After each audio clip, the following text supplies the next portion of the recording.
You know, your CPF is always working in the background, growing your retirement savings. But is it working as hard as it could be?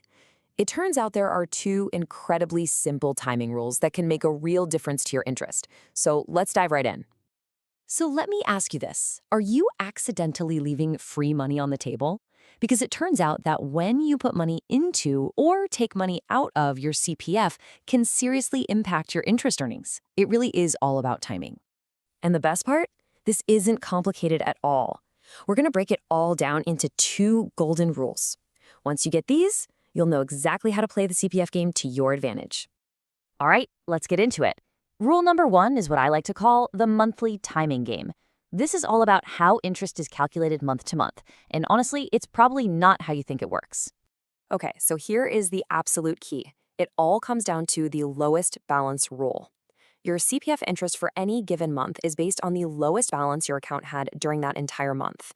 That means any money you add only starts earning interest the next month, and any money you pull out stops earning interest immediately.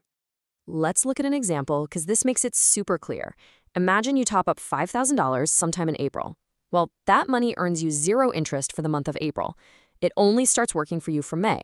But check this out.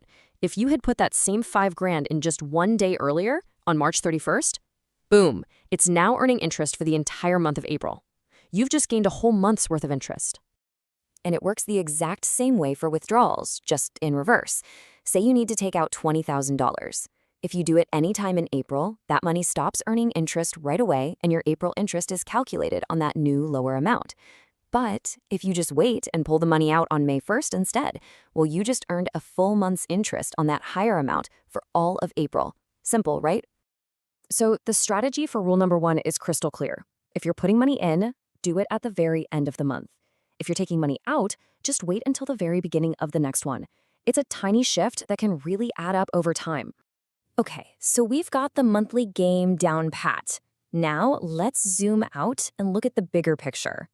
This brings us to rule number two, the yearly compounding race. This is all about when that interest you've earned actually lands in your account, which is crucial for compounding. Now, this is a detail a lot of people miss. While your interest gets calculated every single month using that lowest balance rule, it doesn't actually get paid to you monthly.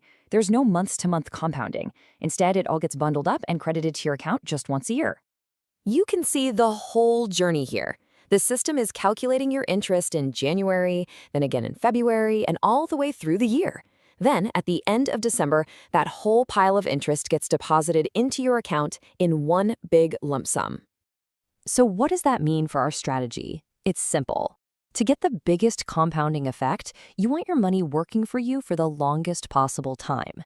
That means if you're planning any voluntary top-ups, the absolute best time to do it is as early as you can in the year. Ideally, get it in there in January so that larger balance is earning interest for all 12 months.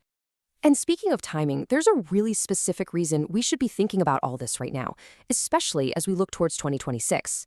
A new window of opportunity has opened up, but for some, it might be closing a lot faster than you think. Here's why this is so timely. The government has raised the annual CPF contribution limits. This is a big deal. If you are already hitting your previous caps, you suddenly have brand new space to top up your accounts. This is your chance to make voluntary contributions that could earn you some very nice tax relief. First off, the basic healthcare sum for 2026 has been bumped up to $79,000. That's the cap for your MediSave account, and this increase means there's fresh room to top up your healthcare savings. And on top of that, the full retirement sum is climbing to over $220,000. This creates even more space for cash top-ups into your special or retirement account, giving you another way to boost your funds. But here's the catch. If you're a high earner, your mandatory monthly contributions are already pretty significant. That means this new contribution space might get filled up in just a few months on its own. So, if you want to make a voluntary top-up for that tax relief, you really need to act early in the year before that window closes. So let's just recap the two golden rules one last time. Rule number one, the monthly game, contribute at the end of the month, withdraw at the start of the next month.